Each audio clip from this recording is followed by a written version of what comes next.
Today we are talking about magic that can help you prevent being infiltrated by narcissists. How to essentially get yourself into a place where you are not attractive to a narcissist.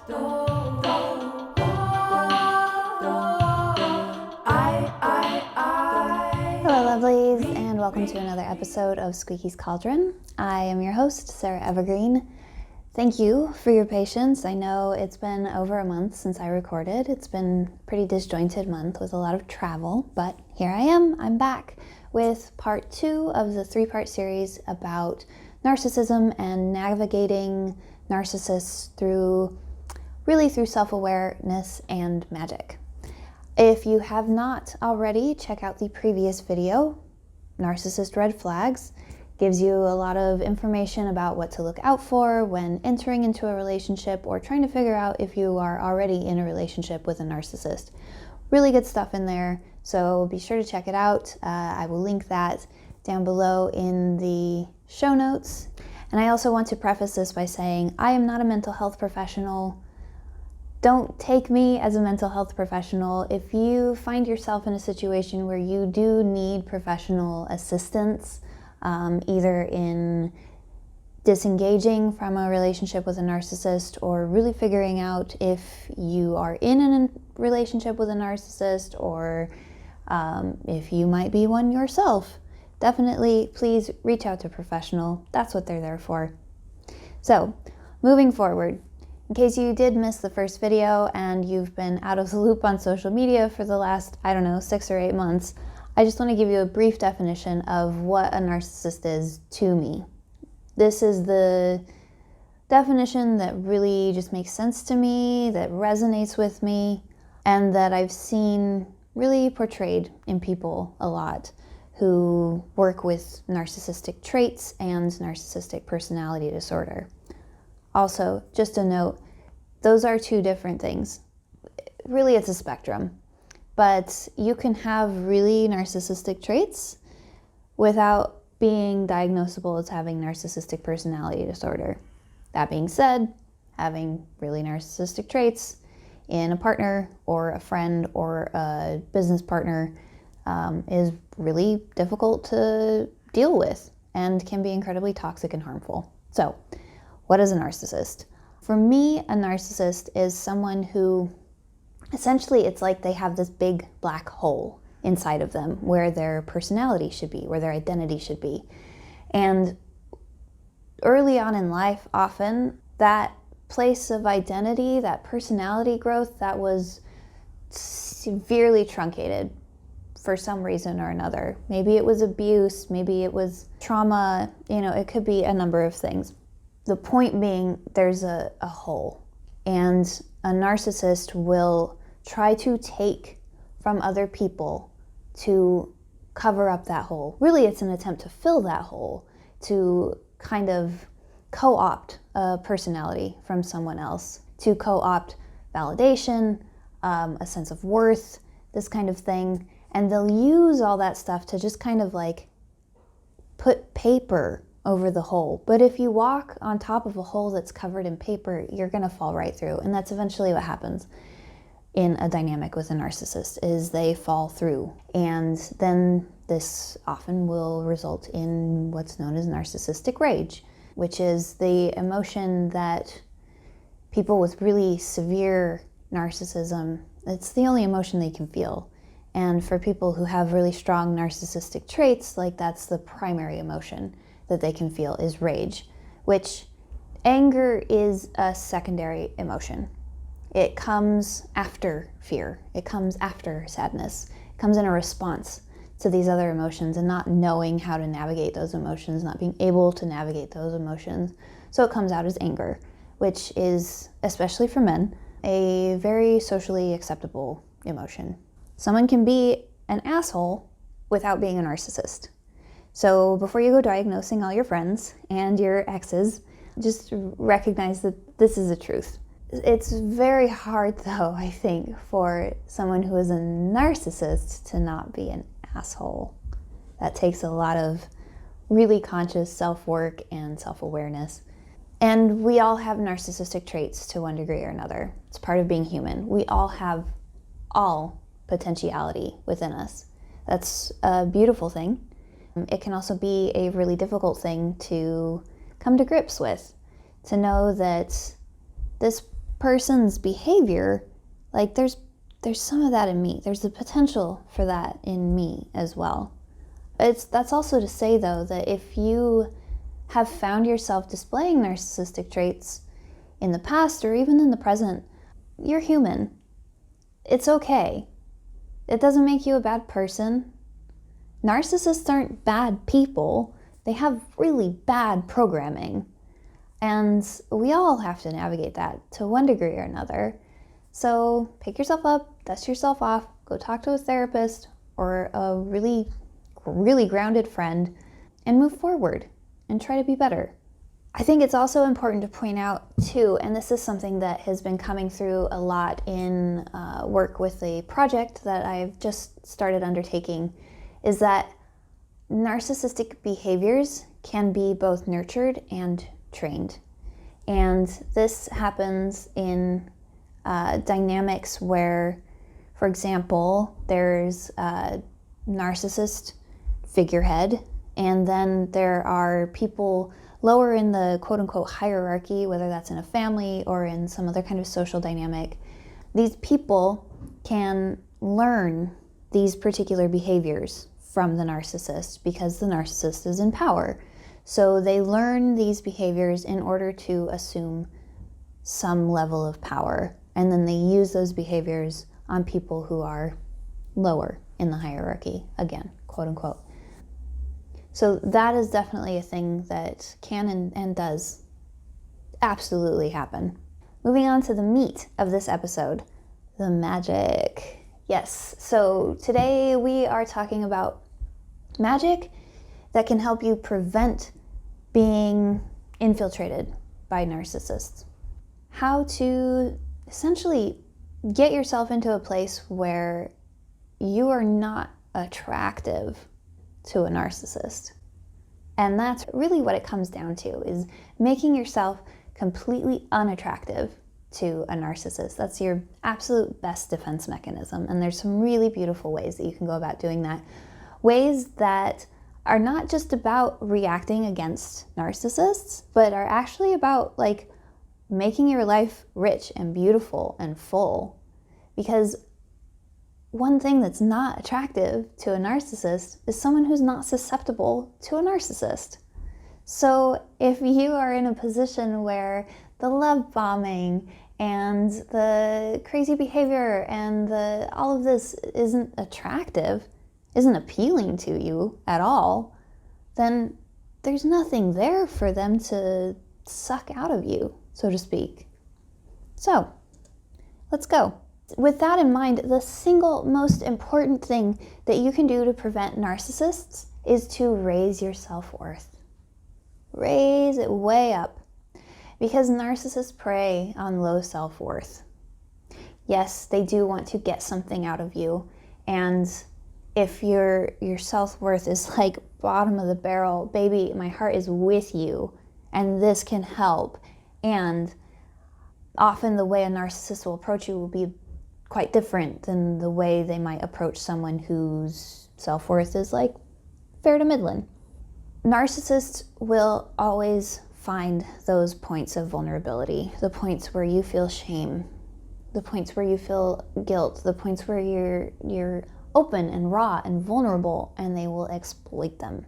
So these are some very simple spells that absolutely anyone can do using very few ingredients, stuff that you will be able to get probably just from your house or the grocery store or the dollar store. Any of the candles that are involved in the spells, feel free to replace the colored candles with white candles. Just in general, for your practice, replace any herbs with rosemary. That's a great catch-all herb and is widely available. It grows on the street in a lot of places. And replace any crystal or stone that I mentioned with clear quartz. Clear quartz is programmable to any spell that you are trying to do, and therefore it acts as a really great stand-in if you don't have access to other stones. Really, at the end of the day, and I've said this before, and I will say it again, and I will say it until I'm out of breath, the single most important ingredient in any spell that you are ever going to do is you. Your intention, your energy, your focus. Get really clear on your intentions. Take the time to connect to source, both inside yourself and outside yourself, to clear those channels, to make that connection really strong and powerful. That's all you need. If you don't have access to any of this other stuff, that's fine. You have access to your breath, you have access to your body, you have access to God all of the time. Okay, first spell I'm going to talk about is a self-love spell. Again, raise your self-worth. Really fall in love with yourself. If you don't need anyone else to tell you that you're worthy, that you're lovable, that you are loved, that you are love, then a narcissist has no place there.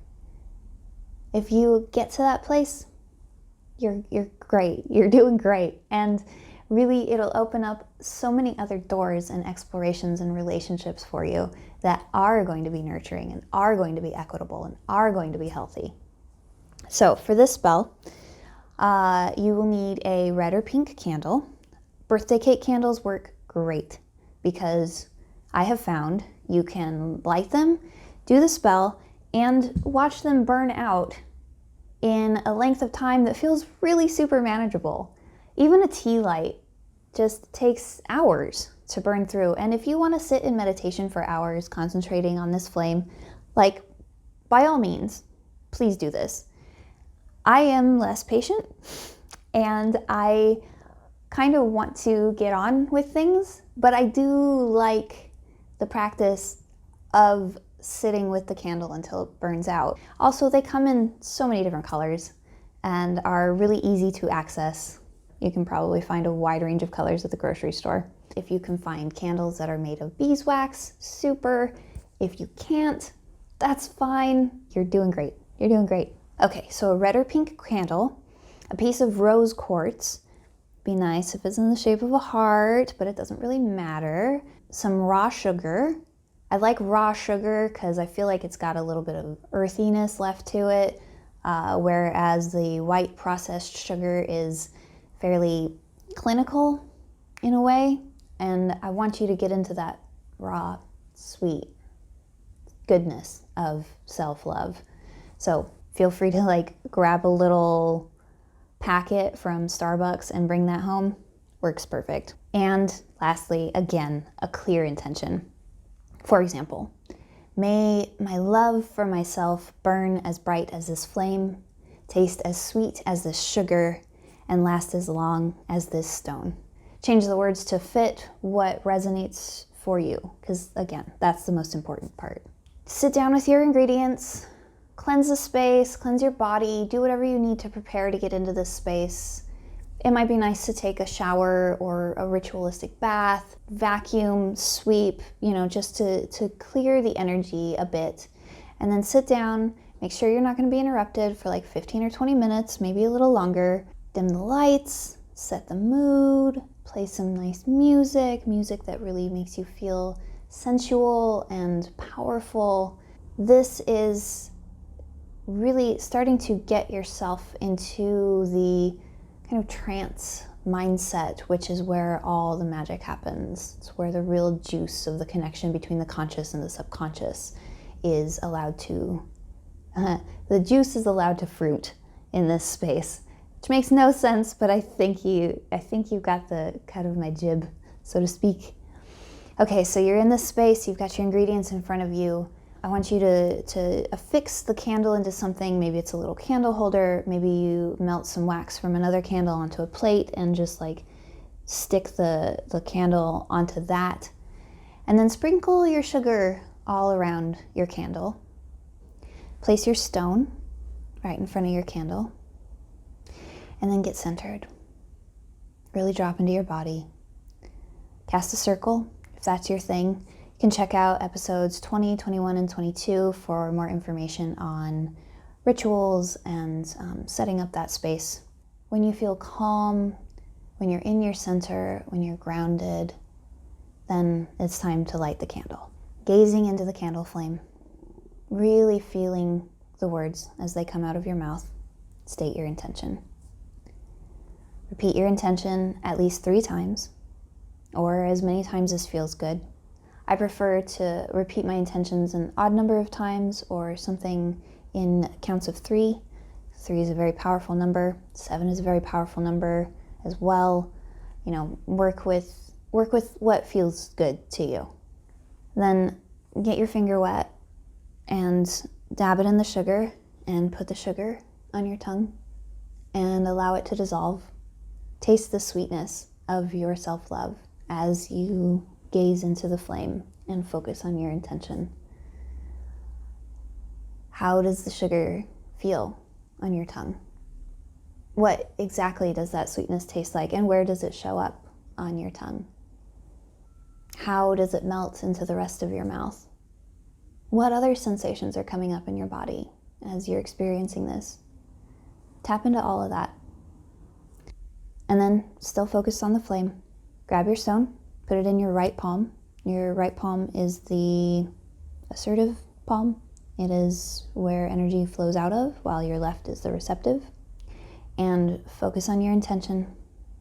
Stare into the flame and envision putting all of that power of your intention, the sweetness, the strength, the brightness, the warmth, all of that great self-love, channel that into the stone, and simultaneously try to feel that in your body, even a little bit. And I know that this can be really hard sometimes, especially if we're coming from a darker place, to tap into that sense of self-love. But it's there, even if you can just catch the very tail end of it as it whispers through your head. Pull on that, bring it in. And you can do this spell, I recommend you do this spell many times. And every time allowing that sense of self-love, that embodied, felt sense of self-love to grow a little bit bigger and a little bit bigger. And it will grow, I promise you. If you are consistent, it will grow. And then when you're done with this, after you've watched the flame go out and the candle burn completely away, if that's what you're doing with this spell, thank whatever energy you have brought in. Thank yourself for showing up. And then close the circle if you've cast a circle. Then dispose of the sugar and the candle leavings. I prefer to bury all of my spell workings. It just makes most sense to me. You'll carry the stone with you in your pocket, in your bra, in a purse, something that is going to be with you all of the time, maybe stuck in your wallet. And whenever you touch it, whenever you see it, remind yourself of the intention that you've put into it. And take a few seconds to bring that sense of self-love back into your body and your present experience. The next spell we're going to talk about is a boundary spell. Boundaries are super duper important for all relationships, but really, really important for narcissists. And this can be a really great way to figure out if you are dealing with a narcissist, is to try boundaries with them. If you come up against someone who does not respect your boundaries, take a good hard look at that relationship and see what it is about it, A, that you are getting from it. Is it healthy? Is it something you want to be in? Is it something you have to be in? And B, is it something that they're willing to work with you on? Just things to consider. So boundaries, this is to strengthen specifically your psychic boundaries and to help you remember to maintain those boundaries through your words as you speak to other people, as you communicate with people in your life, with possible narcissists, and your actions, how you treat other people, how you treat yourself, also how you talk to yourself. It's all wrapped up. This particular spell I traced back to Doreen Valiente from her book Witchcraft for Tomorrow. Doreen was a Wiccan, which I am not, 100% not. However, I love the simplicity and the straightforwardness of this particular rhyme and this particular spell. I know that knot spells, which is what this is, are much older than Valiente's work.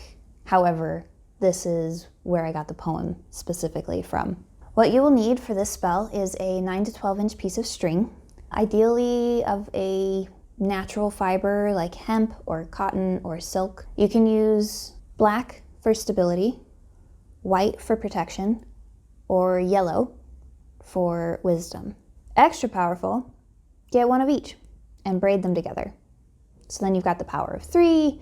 You've also got your stability, protection, and wisdom all interweaving, which is super. You'll also need a candle, again, relating back to those same colors. Black for stability, white for protection, yellow for wisdom. You can do all 3. You'll also need a bit of a thorned plant. So a rose stem, for example, a little bit of a raspberry vine.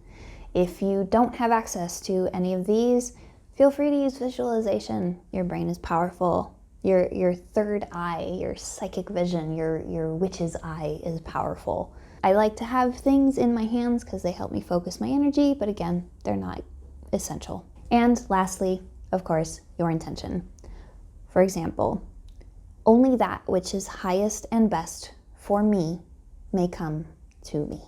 So, moving into the spell, again, cleanse your space, cleanse your body, get centered, cast a circle if that's what you need to do, and then light your candle.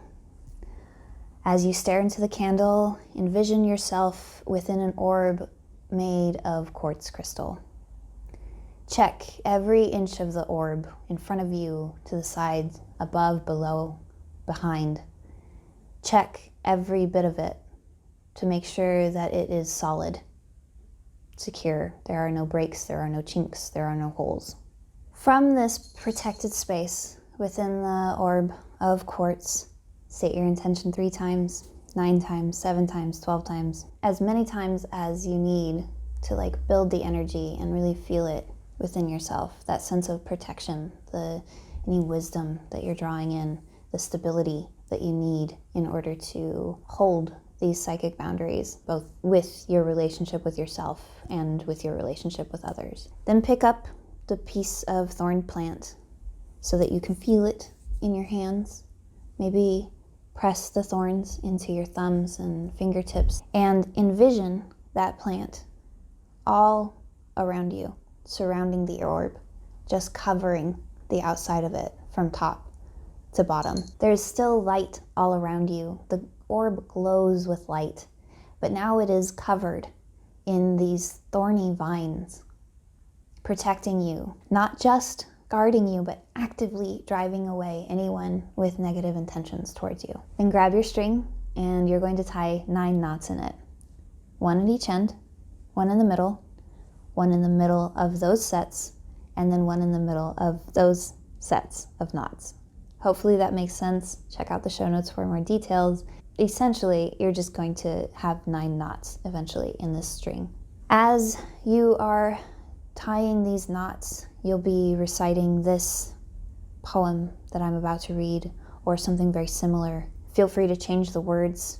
Your words are more powerful than any words that anyone else could write, because they come from you. And as you're tying each knot, envision that boundary around you, that crystal orb, that net of thorny vines. So, knot 1. By knot of 1, the spell's begun. By knot of 2, it comes true. By knot of 3, so shall it be. By knot of 4, 'tis strengthened more. By knot of 5, so may it thrive. By knot of 6, the spell we fix. By knot of 7, the stars of heaven. By knot of 8, the hand of fate. By knot of 9, the change is mine.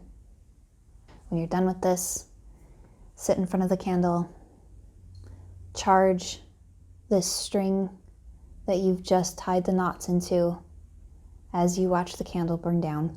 And once the candle has extinguished, say your thanks to yourself, to any spirits that you've been working with, and if you opened a circle, go ahead and close it now. Wear the string around your wrist or carry it with you in some other way if you don't want to wear it. Let it support you in keeping your boundaries strong every step of the way. It is a reminder. It carries your power. And again, do this spell as often as you want, as often as feels good. Maybe every new moon or every full moon or both, whenever you are able to, really. Go with the resources that you have available to you. And then lastly, I want to give you a clear sight spell. Narcissists are really great at pretending to be something that they aren't. It can be very helpful, both when dealing with a narcissist and just dealing with people in general, to have a clearer vision of what the truth is.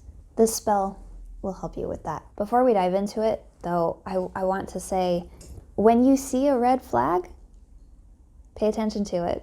This spell is going to help you see those red flags more clearly, but it's still up to you to do the work, to go in the opposite direction, to establish those very strong boundaries.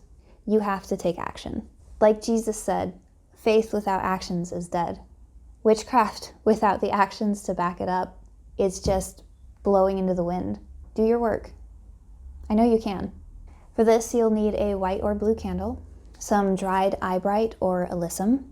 Both are fairly common field or garden plants. Some incense charcoal. They're the little charcoal discs that you can light. You can get these from your local witch shop. If you're in a city that has a larger Indian population, you can generally find charcoal discs at any import store. Another option, of course, is ordering them online. You will need a fireproof bowl in which to burn the charcoal. Also, your favorite sunglasses, or eyeliner, or eyeshadow, or mascara, or your glasses if you wear glasses, or your contacts if you wear contacts. Something that goes around your eyes. If you don't wear sunglasses or makeup, just find something that is going to bring that to your eyes. Maybe you use an eye serum. Maybe you moisturize with something in particular. Anything that you're going to use every day or pretty much every day and can remind you and strengthen the spell. Lastly, your intention. For example, I see through all the tricks. No half-truths escape my eyes. Something like this. So once again, clean your space, clean your body, center, cast your circle, get into that space, light your candle. Then light your charcoal. If you've never used the charcoal rounds before, they pop and fizzle for a bit. You'll want that to just kind of burn, and eventually it'll get this kind of white coating over it, and that's what we're looking for. Next, you'll sprinkle whatever herb you're using on top of the briquette and allow the smoke of that to waft up into your face, to wash over your eyes. Not too much. We don't want you in pain here or crying because of smoke exposure, but just enough to grace your eyes, you know?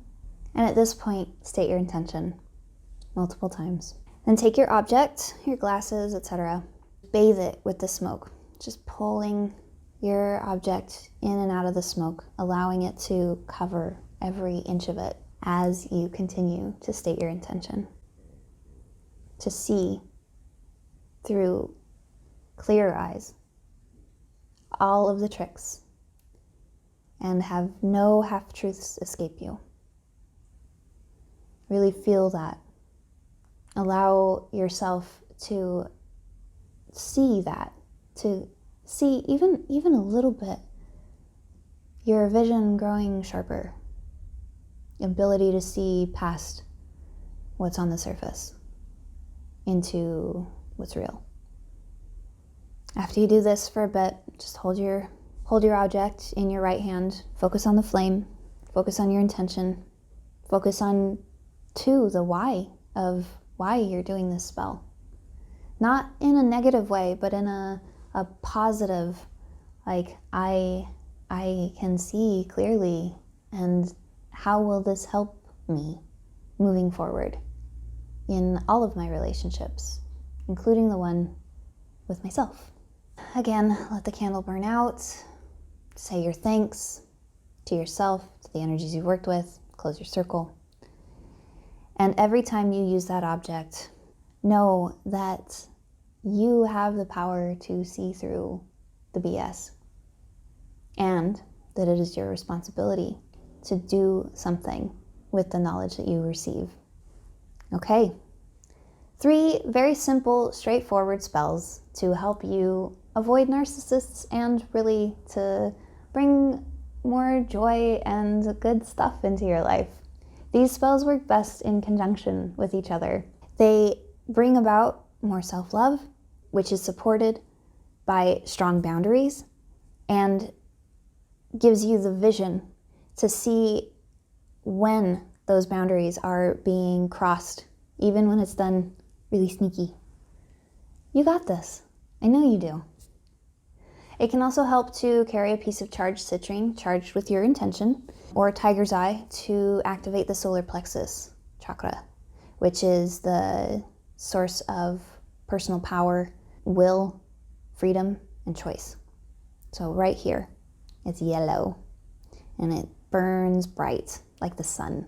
Remember that if you grew up with a narcissist in the home or around abuse, having a tendency to be attracted to those kinds of situations and people, and to attract those kinds of situations and people to you, is normal. It's heartbreaking, it's frustrating as hell, I know, and it's normal. You're not broken. You can get through this. You're also not powerless. You have agency. Even if it feels like it's just a tiny, tiny bit right now. When a ship sets out to sail, if they leave pointed in this direction and go in a straight line, they'll get in a very different place than if they leave pointed in this direction. Just a little bit in one direction or another, even a degree in one direction or another, can change the course of everything. You've got this, one step at a time, and give a lot of compassion to yourself, a lot of self-love, okay?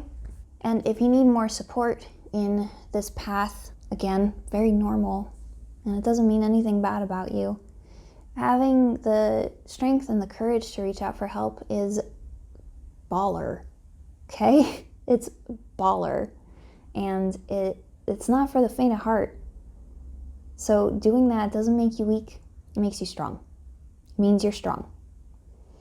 You can reach out to therapy, which I know is not accessible to everyone, but if it's accessible to you, highly recommend taking advantage of that. Reach out to your support network, people who are actually safe for you, and I think that you will know that in your gut. Pay attention to that. If you need to develop a bigger support network, do that. Reach out to support groups, even online. Any kind of support and strength and validation that we can find in this world, I think, is great. Creative expression can be very helpful, whether you're writing, making a podcast, making art, this kind of thing. And research about narcissists, because there's a lot of really good information out there. And one of the things that's been really helpful for me is learning more about what this is, how it looks, how it acts, and what I can do about it. So I highly recommend that you do the same. Thank you again for joining me here today. I hope that these spells help you. I hope that this information helps you. If it does in any way, please like, comment, subscribe, rate the podcast at ratemypodcast /Squeaky's Cauldron, or rate the podcast, something like this. I'll leave that in the show notes. Check out my other videos, check out my other podcast episodes. There's some really good stuff in here and more coming. Yeah, I hopefully will be a little bit more on point, but you know, no guarantees. Life is life, and just know I love you guys, and I really appreciate you being here, and I love doing this. So I'm going to continue to do this, even if I'm not great at keeping a schedule. That's fine. There's that self-love for me. If you are interested in getting a tarot reading from me, or you are looking for any kind of custom artwork, reach out. You can find my website at www.squeakiescauldron.com, or you can reach out on Instagram. Feel free to slide into my DMs. That's totally cool.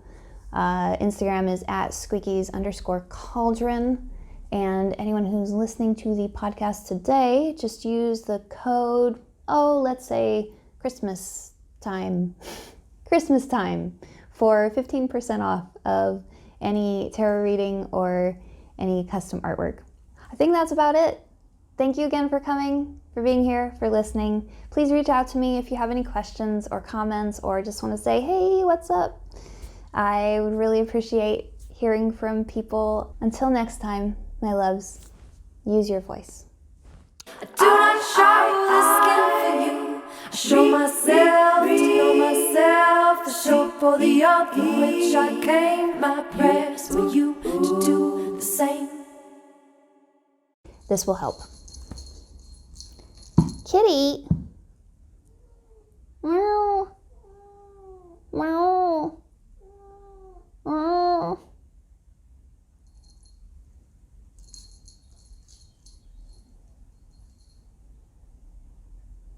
The alyssum or the eyebright.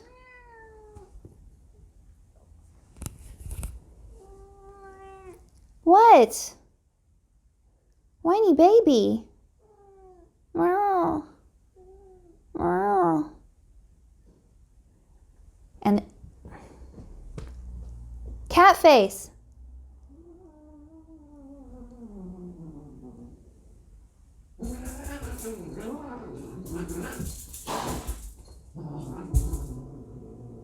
She's fucking crazy.